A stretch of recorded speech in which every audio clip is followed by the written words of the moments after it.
dai gură la drăguț.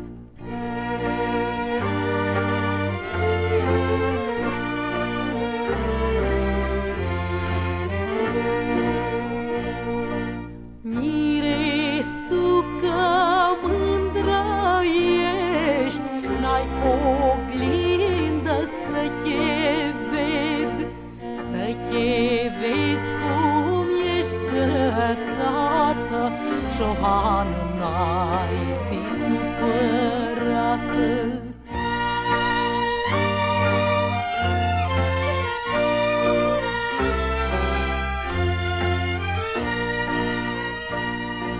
Când fetile ori juca, tu îi sta și